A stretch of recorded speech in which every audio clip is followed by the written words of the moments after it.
नमस्कार, जनता मांगे जवाब में आपका स्वागत है। मैं हूं आपके साथ दीपक भदौरिया। छत्तीसगढ़ में सप्ताह भर में मानसून के आगमन के साथ ही खरीफ फसल के लिए बुआई शुरू हो जाएगी और इसके लिए खाद और बीज खरीदी की प्रक्रिया शुरू हो गई है। लेकिन रबी फसल की तरह ही खरीफ के लिए भी रासायनिक उर्वरकों की संकट से किसानों के चेहरे पर चिंता की लकीर खिंचने लगी है। इसके साथ ही खाद्य संकट को लेकर सियासत भी गरमा रही है। प्रदेश के कृषि मंत्री की माने तो मांग के अनुरूप केंद्र सरकार रासायनिक उर्वरक उपलब्ध नहीं करवा पा रही है। वहीं विपक्ष का कहना है कि राज्य सरकार रासायनिक उर्वरकों का सही आवंटन नहीं कर पा रही है, जिसकी वजह से ब्लैक मार्केटिंग को बढ़ावा मिल रहा है। आज चर्चा इसी मुद्दे को लेकर।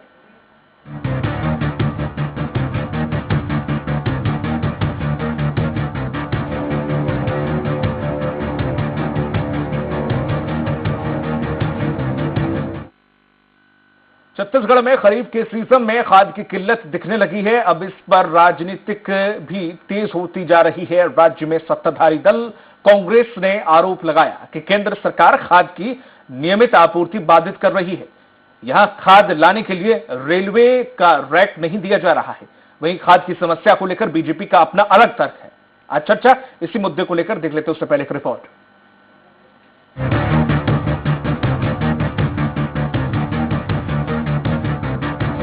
छत्तीसगढ़ में धान, किसान और यूरिया ऐसे मुद्दे हैं जो कि सियासत के अक्सर केंद्र बिंदु रहते हैं। कुछ इसी तरह प्रदेश में मौसम की तरह ही कुछ मुद्दे हर साल सामने आते हैं। उनमें यूरिया खाद का मुद्दा भी काफी अहम है। दरअसल छत्तीसगढ़ सरकार से मिली जानकारी के मुताबिक अप्रैल और मई 2022 में राज्य को यूरिया की कुल आपूर्ति 3.29 लाख टन होनी थी। 2.20 लाख टन यूरिया ही प्राप्त हुई। यूरिया के वितरण का संपूर्ण नियंत्रण भारत सरकार के उर्वरक मंत्रालय के द्वारा किया जाता है। यूरिया की उपलब्धता खरीफ के लक्ष्य के विरुद्ध 62% है। राज्य में एनपीके की उपलब्धता खरीफ के लक्ष्य के विरुद्ध 30% है। डीएपी की उपलब्धता 39%, पोटाश की उपलब्धता 35%। आगामी दिनों में समय पर उर्वरक न मिलने से इनकी कमी हो सकती है। रासायनिक उर्वरकों की उपलब्धता सुनिश्चित करने के प्रयास किए जा रहे हैं। राज्य सरकार की माने तो खरीफ 2022 के लिए छत्तीसगढ़ के द्वारा केंद्र से कुल 13.70 लाख टन उर्वरकों की मांग की गई है, जिसका अनुमोदन भारत सरकार के द्वारा किया गया। राज्य सरकार के द्वारा उर्वरकों की कुल मांग से urea 6.50 lakh ton, DAP 3 lakh ton और potash 80,000 ton, NPK 1.10 lakh ton एवं सुपर फॉस्फेट 2.30 लाख टन शामिल है। राज्य सरकार के द्वारा किसानों को सहकारी संस्थाओं के माध्यम से अग्रिम उठाव करवाने और पॉश मशीन में नियमित एंट्री करवाने एवं पर्याप्त उर्वरक के तेजी से भंडारण एवं वितरण की व्यवस्था की जा रही है, ताकि राज्य को समय पर उर्वरक प्राप्त करने में समस्या न हो। हालांकि केमिकल फर्टिलाइजर की जो उपलब्धता है, केंद्र सरकार से जो 9.5 लाख टन का हम लोगों का जो आवंटन है, उसके अगेंस्ट अभी 3-3.25 लाख टन ही हम लोगों को फर्टिलाइजर उपलब्ध हो पाया है। 40% के आसपास ही केमिकल फर्टिलाइजर छत्तीसगढ़ को मिल पाया है। उसकी कमी है, उसके बावजूद भी जितना मिल पाया है हम प्राइमरी सोसाइटी और के माध्यम से किसानों को दे रहे हैं। वहीं विपक्ष का कहना है कि राज्य सरकार केंद्र पर आरोप लगाकर अपनी जिम्मेदारी से नहीं बच सकती। खाद की ब्लैक मार्केटिंग को रोकना, खाद की सही ढंग से आवंटन करने की जिम्मेदारी राज्य सरकार की है। इसमें सरकार असफल साबित हो रही है, जिसके परिणाम स्वरूप खाद की कालाबाजारी को बढ़ावा मिल रहा है और षड्यंत्र पूर्वक केंद्र सरकार को बदनाम करना चाहते हैं। लगातार हम देख रहे हैं कि गर्मी के समय में भी यूरिया की कमी आई, खरीफ के समय में भी कमी आई, इस बार भी आने की संभावना है और साथ ही ब्लैक मार्केटिंग को रोक पाने में सरकार असफल है। बहरहाल किसानों की माने तो सहकारी समितियों में बीज तो प्रॉपर मात्रा में उपलब्ध है, लेकिन खाद मांग के अनुरूप उपलब्ध नहीं हो पा रही है। हालांकि राज्य सरकार किसानों से जरूरत के अनुसार सहकारी समितियों से उर्वरकों का उठाव करने की अपील कर रही है, ताकि सभी किसानों को धीरे धीरे उनकी जरूरत के हिसाब से पर्याप्त मात्रा में उर्वरक उपलब्ध होता रहे। अब ये देखना होगा कि राज्य की मांग के अनुरूप रासायनिक उर्वरक समय पर पर्याप्त मात्रा में उपलब्ध हो पाती है या नहीं, या बीते सीजन की तरह किसानों को महंगे दामों में बाजार से मजबूरन उर्वरक खरीदना पड़ेगा। दिलीप साहू, स्वराज एक्सप्रेस। यूरिया की उपलब्धता खरीफ के लक्ष्य के विरुद्ध 62% है। राज्य में एनपीके की उपलब्धता खरीफ के लक्ष्य के विरुद्ध 30% और डीएपी की उपलब्धता 39%, पोटाश की उपलब्धता 35%। आगामी दिनों में केंद्र से समय पर उर्वरक न मिलने पर इनकी कमी हो सकती है। यूरिया के अतिरिक्त अन्य सभी उर्वरक अधिकांशतः आयातित सामग्री पर आधारित हैं, इसलिए राज्य में पर्याप्त उर्वरक उपलब्ध कराने का केंद्र का दायित्व है। और इसी पर अधिक चर्चा करने के लिए रायपुर से हमारे साथ जुड़ गए हैं कांग्रेस प्रवक्ता हैं धनंजय सिंह ठाकुर, बीजेपी नेता है मुकेश शर्मा और किसान नेता है पारसनाथ साहू। आप तीनों लोगों का बहुत बहुत शुक्रिया इस चर्चा में शामिल होने के लिए। जिस तरह से ठाकुर जी कहा जा रहा है कि केंद्र से बाधित हो रही जितनी रैक आनी चाहिए उतनी रैक नहीं आ पा रही है, और जिस तरह से दिख भी रही है वो किल्लत, और आने वाले जो खरीफ का समय है वो करीब आ गया है। लगभग कहा जा रहा है कि मानसून छत्तीसगढ़ में 10 दिन के अंदर दस्तक दे देगा। ऐसे में अगर आपूर्ति नहीं होती है, मान लीजिए केंद्र सरकार का जो अभी तक बाधित जैसे कि आप कह रहे हैं और आगे भी यही सिचुएशन रही, तो किसान कैसे अपने खेत में खाद लगाएगा, कहां से खाद लाएगा, क्या बाजार से उसे अधिक दामों में खरीदनी पड़ेगी, क्या हालात होंगे, अगर आगे का प्लान क्या है, क्योंकि 10 दिन में मानसून आने वाला है।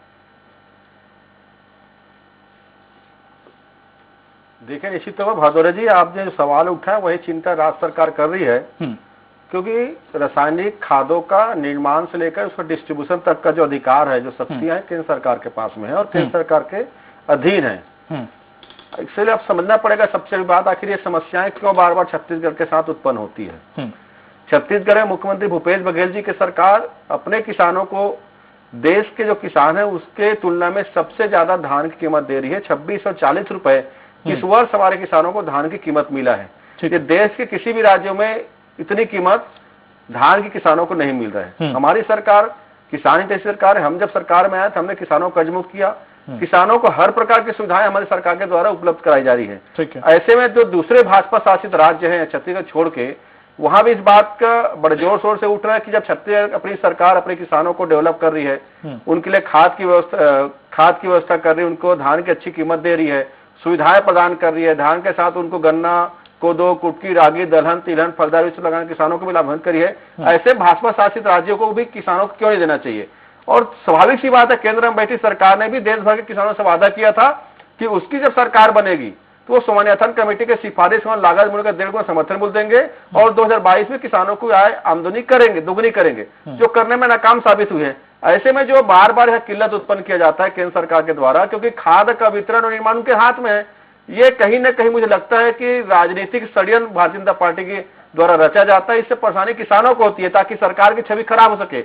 लेकिन इस बुरे समय में भी आपको बता देना चाहता हूं, हमारे जो गोधन योजना के माध्यम से हमारी बहनें जो वर्मी कंपोस्ट खाद बना रही है, एक विकल्प के तौर पर हमारे पास उपलब्ध है। और हम तो किसानों से भी आह्वान कर रहे हैं कि वर्मी कंपोस्ट खाद लीजिए, इससे किसानों को लागत में भी कमी आएगी। दूसरी चीज, हम लगातार केंद्र सरकार से प्रयास कर रहे हैं, जैसे हमने 13,70,000 मीट्रिक टन खाद की मांग किया है, तो हमारी आपूर्ति समय पर कर दिया जाए ताकि किसानों को दिक्कत ना हो।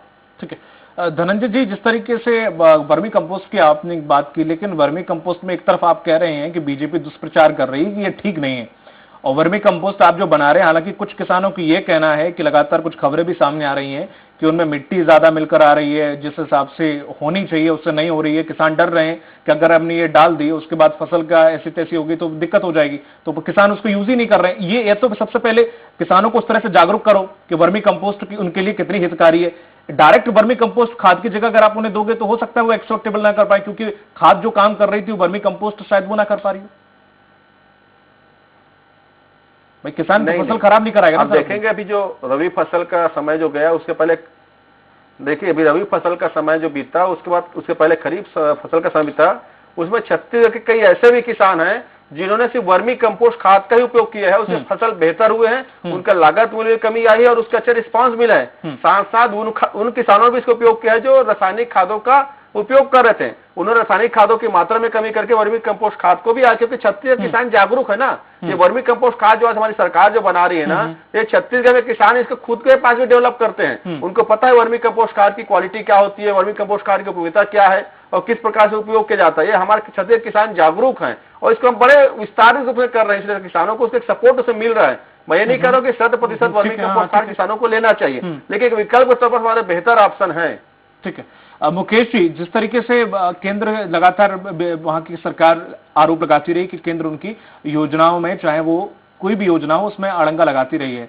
अब जिस तरीके से जाहिर सी बात है उन्होंने जो मांग की है, उस मांग का कहा जा रहा है 50% भी अभी नहीं आया, रैक रोकी जा रही है। इसका क्या कारण है? क्यों ऐसी चीजें देखने को मिलती हैं केंद्र सरकार की तरफ से? क्यों ऐसे व्यवधान आते हैं जिसकी वजह से किसानों को इसमें क्या दोष है कि अगर किसानों को, अगर उनकी खाद समय पर नहीं पहुंच पाई, उनकी फसल बर्बाद हो जाएगी? तो क्यों आखिर मांग की नहीं जाती? क्यों नहीं लेटर लिखा जाता कि केंद्र सरकार आखिर ये बाधाएं उत्पन्न क्यों करती है? देखिए भदौरिया जी, हर बार जब बुआई का समय आता है तो खाद को लेके चर्चा शुरू होती है और केंद्र सरकार के ऊपर आरोप लगाया जाता है कि सप्लाई नहीं है। जब कभी धान की कटाई होती है, धान को खरीदने की बात होती है, तो बारदाने सप्लाई नहीं कर रही है केंद्र सरकार, ये आरोप लगाया जाता है। तो वास्तव में खाद की कमी है क्या, पहले ये समझ लें। क्या पिछले वर्ष भी ऐसी चर्चा हुई थी? हर बार जब फसल लगना होता है तो ऐसी चर्चा होती है, लेकिन बाद में पूरे वो हो जाता है, कैसे हो जाता है? तो कहीं ना कहीं ये इस किसानों के विषय को लेके राजनीति नहीं होनी चाहिए। बातों को इधर उधर ना करके हम आंकड़ों की बात करते हैं। अप्रैल और मई में 3.29 लाख आनी थी, आई कितनी? 2.20 लाख टन में जो आई है यूरिया। ये इसमें अंतर क्यों? आनी कितनी चाहिए थी, वो आई कितनी है? आप ये बात कह रहे हो कि ठीक है वो इल्जाम लगाते हैं, बारदाने नहीं दे रहे, आप खाद नहीं दे रहे। ये आंकड़ा, ये यहाँ पे आपको उतनी, अगर आप ठीक है 3,29,000 टन की बात की थी, तो अगर आप 3 लाख भी भेजे तो 29 की बात रही तो वो ठीक है, वो एडजस्ट हो जाता है। लेकिन यहाँ आपने भेजा कितना? 2.20। ये सिर्फ अब 2 महीने का बता रहा हूं आंकड़ा। आप देखिए कि वास्तव में, मैं आप सुनिए, मैं बता रहा हूं आप। हाँ बताइए। कि वास्तव में कितना उर्वरक आया और कितना उठा हुआ, कितना उठा हुआ, बात सही है। कितना इनके पास स्टॉक में है। वास्तव में यदि उर्वरक आ गया है तो उसका उठाव भी होना चाहिए। हाँ बिल्कुल। और ये होगा तब जब आप व्यवस्था बनाएंगे, बिल्कुल ठीक। जब लोगों को जागरूक करेंगे कि भाई यदि समिति में खाद आ गया है, समिति में फर्टिलाइजर अवेलेबल है, तो आप उसको उठाओ। जब आप उठाव करेंगे तो पॉज मशीन के अंदर में यहाँ से स्टॉक डिडक्ट होगा, स्टॉक कम दिखेगा। जब स्टॉक कम होगा तो वहां से फीडिंग होगा, ऊपर से फिर आएगा। तो आपके पास में स्टॉक आया रखा हुआ है, आप उसका डिस्ट्रीब्यूशन नहीं हो पाया। कहीं ना कहीं अभी बारिश यहाँ हुई नहीं है, बुआई शुरू हुई नहीं है, तो कई बार किसान भी वो उठाव में थोड़ा लेट करते हैं। तो वो उठाव जैसे जैसे आएगी, केंद्र सरकार ने अनुमोदित किया हुआ है कि जितना आपका डिमांड है हम उसको देने वाले हैं, हम देने वाले, पिछले बार भी दिए थे, अभी भी देने वाले हैं। तो उठाव कोई दिक्कत है नहीं। उठाव का मतलब आप क्या कहना चाह रहे हैं? भाई समितियों तक उठाव का मतलब ये होता है कि खाद समितियों तक पहुंची नहीं, पहुंच रही है, फिर स्टॉक आ गया है। लेकिन यदि स्टॉक से आप डिलीट नहीं करेंगे, जब तक किसानों तक नहीं पहुंचेगा तब तक वो स्टॉक दिखाते रहेगा। वो रखे हुए, वो स्टॉक दिखाते रहेगा तो धनंजय जी से सप्लाई करेंगे नहीं। जी सर, आपके पास कहीं ना कहीं जब वो किसानों तक जाएगा, तो फिर से वापस आएगा, वो अवेलेबिलिटी बढ़ा देंगे, सप्लाई बढ़ा देंगे, व्यवस्थित हो जाएगा। और वास्तव में 9 लाख टन का बात कर रहे हैं, तो वो किस फेज में लगना है किसान को? ठीक है, किस फेज में कितना लगना है, ये सब प्लानिंग की जरूरत है। उठाव की बात मैं आपसे पूछूंगा, उससे पहले कुछ जानकारी मेरे तक भी पहुंची है। वो ये है कि जिस तरह से कई जिले ऐसे हैं जहां पर 600 से ज्यादा टन वहां पर पड़ा हुआ है सुपर फॉस्फेट, लेकिन चूंकि 1 अप्रैल के बाद जो नई डेट आई है वो मूल्य का निर्धारण नहीं हुआ, जिसकी वजह से उसका वितरण नहीं हो रहा। ये बात सत्य है कि नहीं है? देखिए भदौरिया जी, ये जो समय जो होता है, जो किसान शुरुआत जब धान की फसल लगाने की तैयारी करते हैं, उस दौरान उनको जो खाद की जरूरत जो होती है, जैसे पोटास की भी उनको आवश्यकता नहीं पड़ती। पोटास फसल लगने के बाद उनको जरूरत पड़ता है। फसल अगर थोड़ा सा बाहर आया उसका पड़ता है। तो मैं ये कहने का मतलब ये है, या तो भारतीय जनता पार्टी के नेता यहाँ पे झूठ बोल रहे हैं बैठ के टीम में, ये कह रहे हैं कि किसान लोग उर्वरक उठा नहीं रहे, जब किसान उर्वरक उठा नहीं है तो भाजपा कैसे धनंजय जी किसान की बात है। दूसरी बात, एक सेकंड दीजिएगा, एक सेकंड हाँ ठीक है एक सेकंड दीजिएगा। जी सर। असल मायने में भारतीय जनता पार्टी के छत्तीसगढ़ नेता खुद कंफ्यूजन, वो क्या बोलना चाहिए। छत्तीसगढ़ के किसान जागरूक है, उनको पता है कि 15 जून को पानी आता है, उससे पहले हमको खाद उठाना है। हाँ, और इसलिए सरकार पहले से ऑर्डर करती है। हाँ। इसलिए किसान सोसाइटी जाके खाद भी उठा रहे हैं ना, जिनको मिल रहा है तो कमी के चलते मुश्किल जा रहा है उनको। हाँ। तो भाजपा का नेता खुद कंफ्यूज है ना, कभी सच क्या बोलना चाहते हैं समझ में नहीं आता। ठीक है, किसान नेता भी हमारे साथ हैं। पारसनाथ जी, जिस तरीके से उठाव की बात हुई, कुछ समितियों में जैसा कि मैंने भी जिक्र किया कि कुछ स्टॉक रखा हुआ है लेकिन मूल्य निर्धारक के कारण अभी नहीं हो पाया। सबसे पहले अभी तत्काल प्रभाव से खाद में किस चीज की जरूरत है जो कि उपलब्ध नहीं हो पा रही है? हालांकि बाकी खादों की अगर बात करें वो बात की बात है कि चलो ठीक है, बुआई के बाद कुछ खादें लगती हैं, लेकिन उससे पहले जो लगती हैं वो क्या मिल पा रही हैं? एक्चुअल में कहां पे दिक्कत आ रही है किसानों को? समितियों से दिक्कत आ रही है या वाकई नहीं उठा हो पा रहा है? और जो एक बात और मैं आपसे जानना चाहूंगा कि जिस तरह से वर्मी कंपोस्ट की बात की गई थी, किसान वर्मी कंपोस्ट से कितना संतुष्ट है? पारसनाथ जी। नहीं, किसान तो खाद उठा रहे हैं, ठीक है, और हफ्ते 10 दिन में समितियों से खाद उड़ जाएगा और दिक्कत आएगी उसके बाद। हाँ। तो इसके लिए अभी से केंद्र सरकार को और राज्य सरकार को अपना अपना दायित्व निर्वहन करते हुए पर्याप्त खाद की व्यवस्था कर लें। निश्चित रूप से किसानों को संकट आने वाली है, क्योंकि मांग के अनुरूप खाद सप्लाई नहीं किया जा रहा है। मैं ये लोग झूठ बोलते हैं, आरोप लगाते हैं कि ये आवंटन नहीं कर रहे हैं, वो नहीं कर रहे हैं। ठीक है, जबकि उसको मालूम है, हमारे साथी को भी मालूम है कि कुछ दिनों के बाद, जैसे पॉस मशीन में कटने वाली बात बता रहे हैं, तो उसको मालूम है कि कब तक चलेगा, तो उसके पहले ही व्यवस्था कर देनी चाहिए। बिल्कुल सही, रेट की व्यवस्था कर देना चाहिए, क्योंकि कृषि में पानी और खाद समय पर देने का बहुत महत्व है।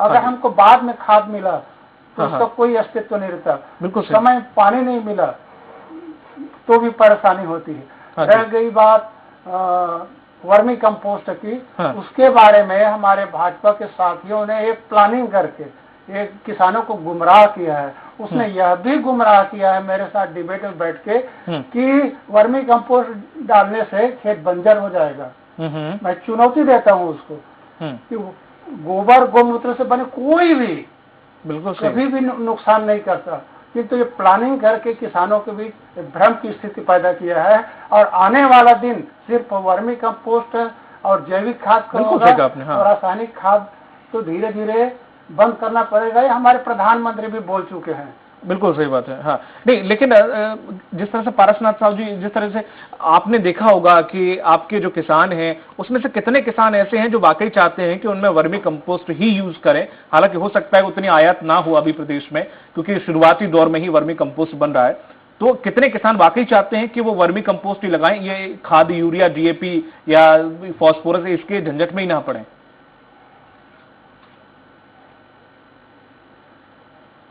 नहीं, ये तो अब धीरे धीरे आदत बनेगी, और बहुत किसान तो यूज कर रहे हैं ना। कई किसान तो पूरा उसी आधारित खेत करते हैं। अभी जो मुख्यमंत्री ने, छत्तीसगढ़ के मुख्यमंत्री ने एक योजना ला रही है कि गौमूत्र से, ये इससे भी बेहतर होगा, और उसकी खेती कई किसान कर रहे हैं। उसमें 0 बजट खेती होती है, न रासायनिक खाद डालना पड़ता है, न कृषि दवाई डालना पड़ता है, वो इससे बेहतर होगा। तो इसके लिए एक विश्वास कायम होनी चाहिए। ठीक है साहब जी, एक सवाल और है कि अगर हम जैसे यूरिया DAP का यूज कर रहे हैं, अगर उसमें कमी हो जाती है तो क्या हम वर्मी कंपोस्ट का भी उपयोग कर सकते हैं, मतलब दोनों में, या फिर शुरुआत से हमें वर्मी कंपोस्ट ही यूज करनी है? क्या दोनों का मिक्सचर ऐसा हो सकता है कि हाँ, जिसे कमी पड़ी तो भविष्य में किसान वर्मी कंपोस्ट से भी काम चला सकता है? नहीं, वर्मी कंपोस्ट से जमीन की उर्वरक शक्ति बढ़ती है। हाँ जी, बिल्कुल ठीक है। और रासायनिक खाद की आप मतलब उसका विकल्प वो नहीं है, डेवलप होता है पौधा, या फिर कीटनाशक अलग ही होता है उसका। हाँ, तो चावल पीला नहीं पड़ता, अलग अलग चीजें रहती हैं। बिल्कुल, हाँ। जैसे नत्रजन है, नत्रजन की जी जी जी, जैसे यूरिया के आप विकल्प वो नहीं है, वो हाँ ठीक है, मतलब प्रदान करती है। उसको अधिक मात्रा, अभी 1 क्विंटल देता है, उसको अधिक मात्रा में डालने से भले शुद्ध जैविक खेती हो सकता है, किंतु ये आवश्यक है आज के दिन में जैसे हम लोग छत्तीसगढ़ टकराहा हो गया, आदत बन गई है यहाँ की भूमि की रासायनिक खाद का। ठीक है मुकेश जी, खाद आवश्यक है जी सर, समय पर मिलना चाहिए। ठीक है मुकेश जी, अभी आपने किसान नेता की बात सुनी, उन्होंने सीधा सीधा आरोप ये लगाया कि आप गुमराह कर रहे हैं कि वर्मी कंपोस्ट, कमाल की बात है, वर्मी कंपोस्ट आने वाला कल वर्मी कंपोस्ट का है, फिर आपको तो ठीक है राजनीति अपनी जगह होती है, लेकिन वर्मी कंपोस्ट को प्रोत्साहन करना चाहिए। ये पूरे ये सवाल जातिगत या फिर राजनीतिक नहीं है कि भाई आंटी के राजनीति में वर्मी कंपोस्ट का वो कम करा दो तो शायद फसल खराब हो जाए तो किसान नाराज हो जाएंगे और भी कांग्रेस के खिलाफ वोट डालेंगे। सर ये चीज तो थोड़ा हटके, थोड़ा सा किसान को उत्थान के लिए काम क्यों नहीं कर सकते हैं? कांग्रेस से ज्यादा आप प्रचार करिए वर्मी कंपोस्ट। देखिए भदौरे जी, मैं आपको बताऊं कि देखिए मैं आपको बताऊं, ऑर्गेनिक फार्मिंग का यदि सबसे ज्यादा प्रचार किसी ने किया है तो भारतीय जनता पार्टी ने किया है और हमारे प्रधानमंत्री ने किया है। वो लगातार लोगों से ये बोल रहे हैं कि ऑर्गेनिक के तरफ जाइए, ऑर्गेनिक के तरफ जाइए। और मैं आपको बताऊं पारसनाथ जी, आप बताइए कि आपके कितने किसानों को आप लोग किसान संगठन के तरफ से ऑर्गेनिक फार्मिंग के लिए प्रोत्साहित किए हैं, और छत्तीसगढ़ के अंदर में क्या आप प्रति एकड़ 3 बोरा ऑर्गेनिक खाद जो दे रहे वर्मी कंपोस्ट, उसके लिए तैयार हैं क्या? कहीं ना कहीं किसानों के तरफ से भी इस बात को लेके चिंता जाहिर की जा रही है कि सरकार के तरफ से जबरदस्ती किया जा रहा है कि प्रति एकड़ 3 बोरा वर्मी कंपोस्ट आपको देना है, क्योंकि सरकार यहाँ हर गांव के अंदर में गोठान के माध्यम से वर्मी कंपोस्ट बना रही है। तो यहाँ पे झूठ और ये जो बता रहे थे कंफ्यूज करने की बात, तो कहीं ना कहीं झूठ ये होता है कि एक तरफ तो आप फर्टिलाइजर का डिमांड करते हैं, तो आप बताइए कितना प्रतिशत आप ऑर्गेनिक फार्मिंग के तरफ जा रहे हैं? आप वो जो वर्मी कंपोस्ट बनाए हैं उसको कितना अल्टरनेट के रूप में किसानों को दे रहे हैं? कितना डिमांड पिछले साल से इस साल कम किए हैं आप फर्टिलाइजर का? यदि आप वर्मी कंपोस्ट बनाए तो फर्टिलाइजर का डिमांड कम होना चाहिए। धनंजय जी मैं आपके पास आऊं, आप किए ये बताइए। दूसरा भदौरिया जी 2 मिनट। और झूठ तब होता है जब ये 1650 रुपया जब धान का समर्थन मूल्य था, तब 850 रुपया डिफरेंस ये दे रहे थे। आज 2040 रुपया समर्थन मूल्य है, तो 2640 क्यों बोल रहे हैं? दीजिए 850 किसानों को। नहीं ये किसानों सर इस मुद्दे पे बात हो चुकी है, इस मुद्दे पे बात हो चुकी है, उन्होंने अपने घोषणा पत्र का दायित्व इस पे हो चुकी है डिबेट सर। उनके घोषणा पत्र में ये था न्यूनतम 2500 रुपए देंगे। वर्मी कंपोस्ट किसानों को समझा नहीं पा रहे हैं वर्मी कंपोस्ट के लिए, और इसलिए इतना सारा कहानी जो गढ़ा जा रहा है। आपके सवालों का जवाब अभी इसके पीछे एक कारण है। ठाकुर जी आपके सवालों का जवाब देंगे, उससे पहले मैं एक चीज और पूछना चाह रहा हूँ। पिछले साल की अगर बात करें, पिछले सीजन की बात करें, तो उसमें कहा जा रहा है कि जो खाद में 45% की केंद्र सरकार ने कटौती की थी। मुझे नहीं पता, कांग्रेस ऐसा कह रही है, इसमें सत्यता आप कितनी है वो बताइएगा। और साथ ही साथ सब्सिडी में भी कटौती की गई थी, ये सत्य है? की गई थी कि नहीं की गई थी? देखिए कितना प्रतिशत उत्पादन कम हो गया था पिछले साल। यदि फर्टिलाइजर नहीं मिला था तो उत्पादन कितना कम हो गया था, ये डाटा भी बताना चाहिए।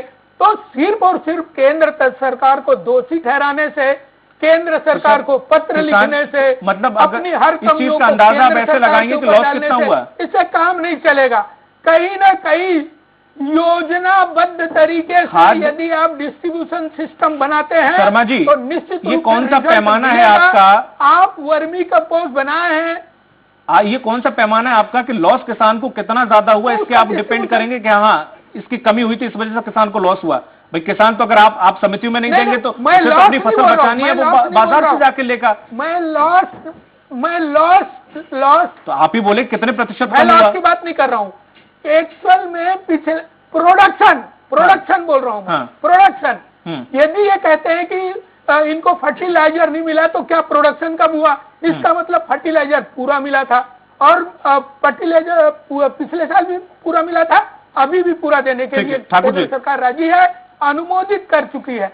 लेकिन सिर्फ हल्ला करना है, इसमें राजनीति करना है, लोगों से अपशब्द कहना है, झूठ, अफवाह, कंफ्यूजन, अरे ऐसे शब्दों का उपयोग करो मत यार। मैं आप ही को उत्तर ठाकुर जी से ले रहा हूं, बात करें, बढ़िया से डिबेट करें, क्या समस्या है वो केंद्र, जैसे पारसनाथ जी कह रहे थे, केंद्र और राज्य सरकार सर आप किसान नेता हैं सर, आप उनसे समाधान निकाले यदि है सर, आप उनसे ऐसे कैसे बात कर सकते हैं कि वो क्या कह रहे हैं? वो पीड़ा है अपनी बता रहे हैं, कोई राजनीतिक तो व्यक्ति है नहीं कि वो अगर आप फिर आप ये चीज क्यों कह रहे हैं? उदाहरण दिया कि केंद्र और राज्य सरकार मिलके यदि हल निकाले तो हमारी समस्या की समाधान की बात है हो सर। जाएगी। भाई आप दोनों लोगों को तो कोशिश ये करनी चाहिए, वो आपके बगल में बैठा इंसान वो तो कुछ बोल ही ना पाए, उसे बोलने की जरूरत ही ना पड़े कि हाँ हम दोनों सरकारों से खुश हैं, विपक्ष में बैठी बीजेपी भी हमें खुश कर रही है, ये बात सामने आनी चाहिए। खैर छोड़िए, ठाकुर जी। देखिए, पारसनाथ जी ने जो भारतीय जनता पार्टी का चरित्र को उजागर कर दिया। उन्होंने कहा ना कि वर्मी कंपोस्ट को लेकर छत्तीसगढ़ के भाजपा के नेता किस प्रकार से दुष्प्रचार कर रहे हैं। सच्चाई आने से भाजपा के प्रवक्ता यहाँ पे तिलमिला गए हैं। आपने बहुत बड़ी बात कही यहाँ पे कि दोनों सरकार को काम करने चाहिए। मैं कहता हूँ छत्तीसगढ़ भाजपा के 9 सांसद हैं।